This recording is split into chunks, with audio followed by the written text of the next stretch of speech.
Binghamton University. My name is Keith Shapiro. We have a great show for you this week. John Allen and Matt We're going to be talking about Dance Marathon, which is where I believe that they do the electric slide for 26.2 miles.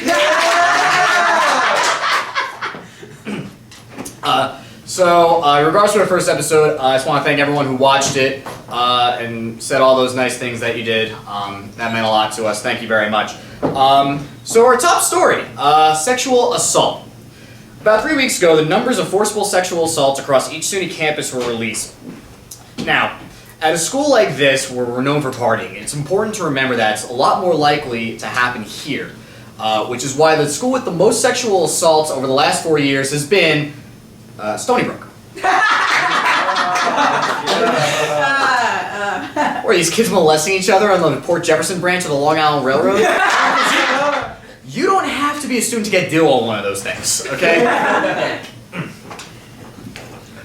By the way, Stony Brook's mascot is a completely fictional, made-up-on-the-spot seawolf. Yet it surprisingly makes more sense than a fucking bear cat. How the fuck does that even happen? At least they have football. Alright. So it's evident that this is a statewide issue across the campus system of New York State, and a sensitive one to talk about. So it's important that we talk about it maturely, which is why Governor Cuomo had this to say. Is that there has been an epidemic of sexual violence. So he went with sheer panic. I know this is a widespread issue, but an epidemic? I mean, it's not like victims are being asked if their assailants had been to West Africa in the last 3 weeks. But fine. It is fair to say that the majority of campus sexual assaults end up going unreported, and that many of these numbers may be skewed and don't reflect the actual percentages of sexual assaults happening on campus. So we here at BTV and The Weekly Show urge that if you or anyone you know is ever put in a compromising position, to please contact University Police or the Office of Interpersonal Violence Prevention so that it can be handled accordingly. Now, speaking of epidemics, SUNY Chancellor Nancy Zimpher has released a SUNY-wide protocol for handling Ebola since the first case of New York was diagnosed in Bellevue Hospital, and to the national frenzy of panic that's been happening over the past month.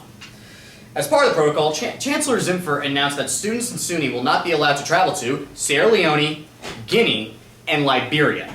And she also announced that there currently are no students there. You know, because the fact that Ebola is there is going to make it a lot more tantalizing to travel there.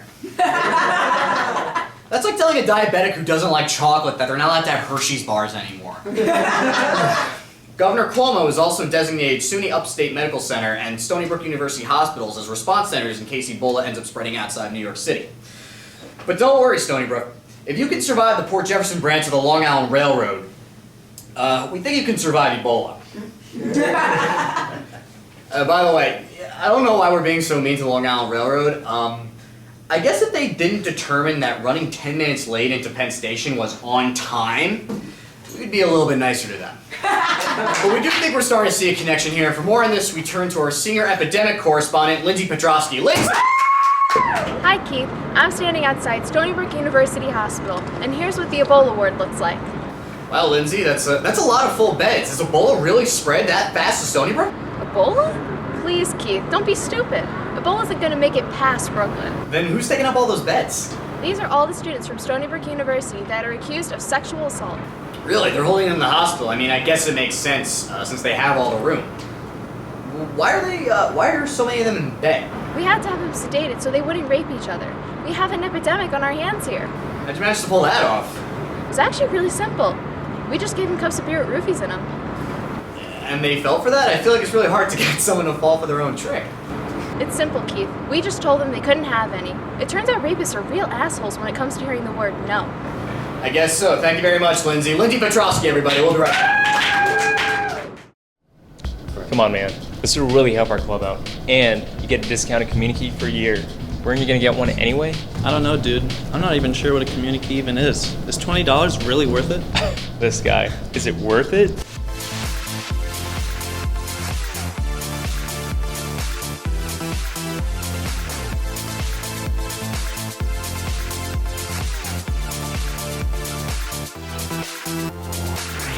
Whoa. Yeah, dude. So do yourself a favor and buy that membership. You get a community key, we raise money for the club, and we can win awesome prizes. All right, sounds good. Just point me in the right direction. Go to thecommunicakey.com/referral, select my club when you pay, and then they'll send you a promo code via email. Okay, so what now? Well, now we wait for the results to be posted and... Oh, wow. What is it? Subway's is offering a buy one get one footlong for the next hour. Seriously? Can I use your community key right now? Hell no. I'm hungry. Go get your own and let's go.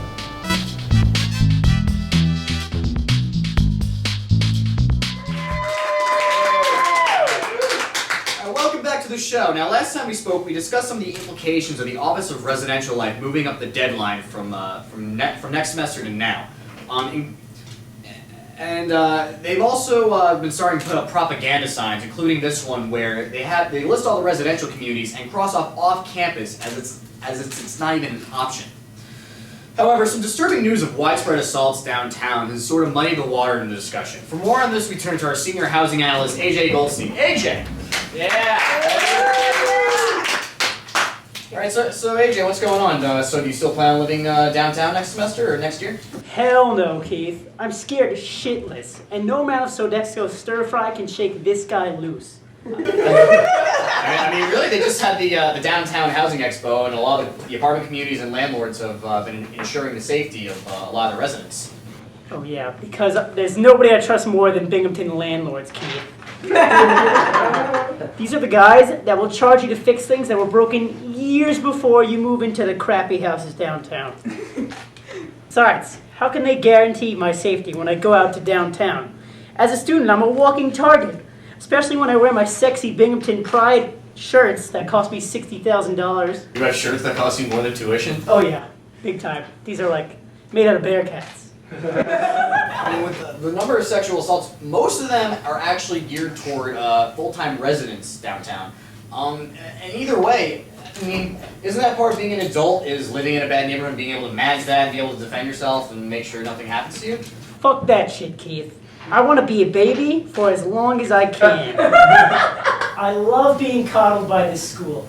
Telling me when to shut up, telling me when I can and can't eat. I have no problem walking across campus in the freezing rain, cold, whatever snow to get breakfast that'll give me diarrhea for 7 weeks, and then wipe my ass with toilet paper that's also sandpaper that they give us if it means surrendering my independence that I Wow, that's quite the response, quite the stance. I mean, are you sure you feel that way? Yeah, Keith. Townies are scary. They're like carnies, basically, with more knives. All right, AJ Goldstein, everybody. We'll be right back.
My guests tonight, respectively, are the coordinator and the advisor for Binghamton Dance Marathon. Please welcome to the weekly show, Matt Blum and John Allen. Hey guys, how's it going? Thanks for being here. Thanks for coming on. All right, so Dance Marathon.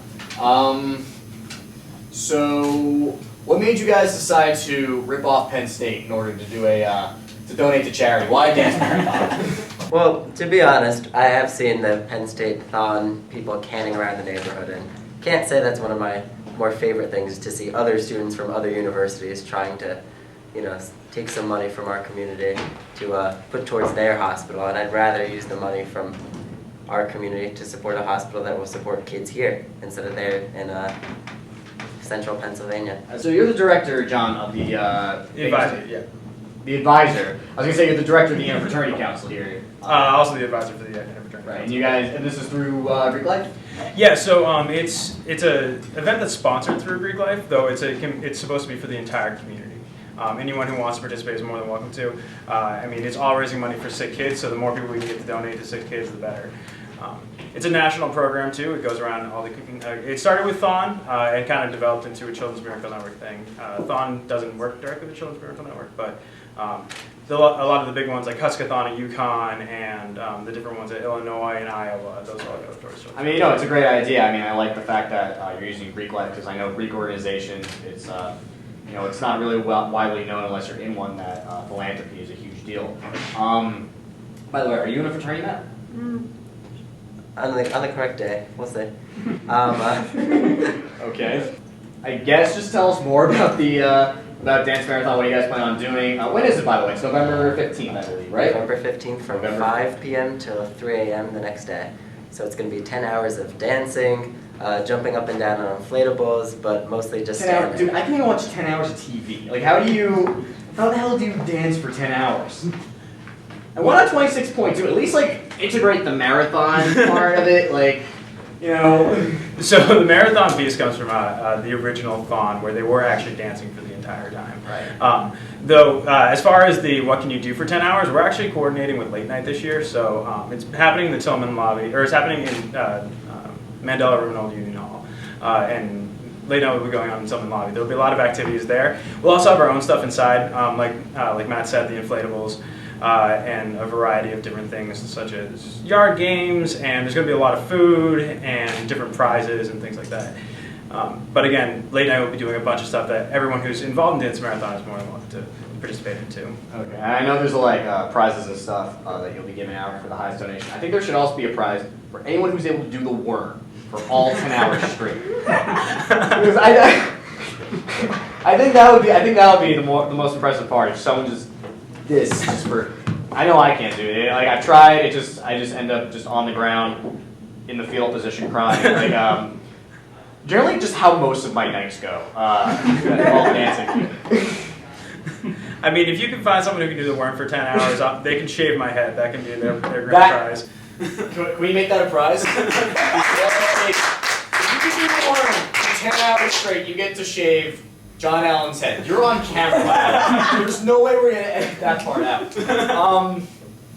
So yeah, you're also working with Jared Helfand on it. He is the finance chair, so The he finance pretends chair. to put together some sort of a spreadsheet that I look over and completely change. So. I think it's really great what you guys are doing, bringing this type of thing to Binghamton, raising money, not just one organization at a time, just everybody, the community as a whole. It's really great that you guys are integrating this. Thanks for coming on the show. Binghamton Dance Marathon, November 15th, what time? 5 p.m. 5 p.m. in the Mandela Room. John Allen and Matt Plum, everybody. We'll be right back. I'll tell you what dream used to scare me when I was a little kid. Used to actually totally give me nightmares. Remember those Kool-Aid commercials? Where that big talking bowl of punch, he would come crashing through your wall in your living room. You wouldn't even know. He'd just, oh yeah, oh yeah, oh yeah. Right? And the little kids were all excited, yes, yes. And then they would drink out of him after debris fell in his open, dumb head. He would pour himself, oh yeah, oh yeah.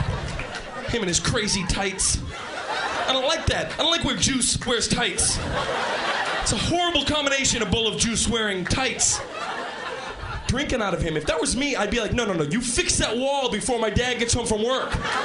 He's gonna beat me with a belt. He's not gonna believe a talking bowl of fruit punch came in here. You stupid idiot. Yeah, coming through the wall is real cool. Using the front door is cool. Don't touch me, you drink. Don't touch me, you giant beverage. You are sweating or condensating. I will kick you in the tights and you will go down. You're very top heavy. You glass bastard. Oh yeah. Oh no. Naughty, naughty Kool-Aid. Oh yeah? No. No. Oh yeah? No.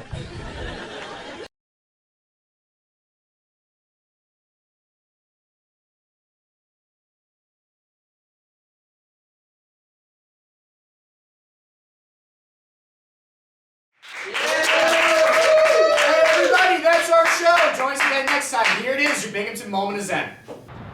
It's a soccer term that means you suck. Like if my kids did something stupid on the field, I'd say you suck, stop playing.